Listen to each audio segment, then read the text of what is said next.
রাজধানী জুড়ে পুরো দমে বইছে নির্বাচনী হাওয়া। হেভি ওয়েট থেকে শুরু করে লো প্রোফাইল, প্রবীণ থেকে নবীন প্রার্থী সবাই ভোটারদের দাঁড়ে দাঁড়ে ঘুরছেন প্রতিশ্রুতির ডালি নিয়ে। একই সাথে চলছে পাল্টাপাল্টি অভিযোগও। রাজধানীর নির্বাচনী প্রচার নিয়ে মাহমুদুল হাসানের প্রতিবেদন।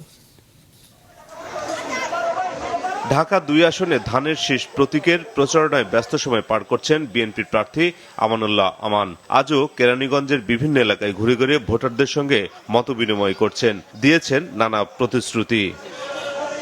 প্রচারে ব্যস্ত সময় পার করছেন একই আসনের জামায়াতের প্রার্থী কর্নেল আব্দুল হকও।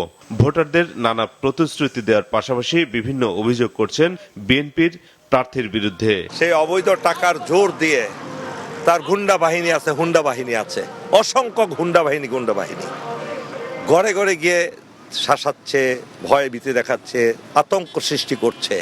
এই ঢাকা ২ আসনের জনগণের যে প্রত্যাশা, আমরা এই ঢাকা ২ আসনকে সন্ত্রাস মুক্ত করব ইনশাল্লাহ। এই ঢাকা ২ আসনকে চাঁদাবাজ মুক্ত করব। এই ঢাকা ২ আসনকে আমরা ভূমি দখল মুক্ত করব। এই ঢাকা ২ আসনকে মাদক মুক্ত করব আমরা। ঢাকা ১৩ আসনের বিএনপির প্রার্থী ববি হাজ্জাজ আজ গণসংযোগ করেছেন মোহাম্মদপুর এলাকায়। ১১ দলীয় জোটের প্রার্থীর বিরুদ্ধে নানা অভিযোগ করেন তিনি। এদিকে জামায়াত জোটের প্রার্থী মামুনুল হক বলেছেন, দেশে শৃঙ্খলা ফিরিয়ে আনার জন্য ইসলামী শাসনের বিকল্প নেই।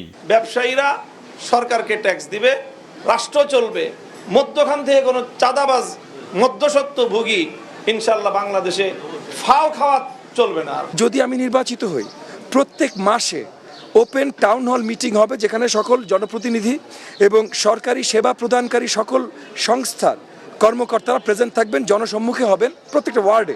ঢাকা ১২ আসনের প্রজাপতি মার্কা নিয়ে প্রচার চালিয়ে যাচ্ছেন আমজনতা পার্টির তরুণ রাজনীতিবিদ তারেক আহমেদ। আজ তেজগাঁও শিল্পাঞ্চলে প্রচারের সময় নানা প্রতিশ্রুতির পাশাপাশি প্রভাবশালী প্রতিদ্বন্দ্বীর বিরুদ্ধে ব্যানার ফেস্টুন ছিঁড়ে ফেলার অভিযোগ করেন। যা আমরা ব্যানার ফেস্টুন লাগিয়েছি সেগুলোরও ৯০% সরিয়ে ফেলা হয়েছে। হঠাৎ করে ২-১টা দেখা যায়, আমার সব অপসারণ করা হয়েছে। তো এটা একটা প্রতিকূলতা আমরা ফেস করছি। আমরা ইলেকশন কমিশনে জানিয়েছি যে আমাদের ব্যানার ফেস্টুনগুলো খুলে ফেলা হচ্ছে। নানা প্রতিশ্রুতি নিয়ে প্রচার চালিয়ে যাচ্ছেন ঢাকার বিভিন্ন দল ও স্বতন্ত্র প্রার্থীরাও। মাহমুদুল হাসান, মাছরাঙা সংবাদ, ঢাকা।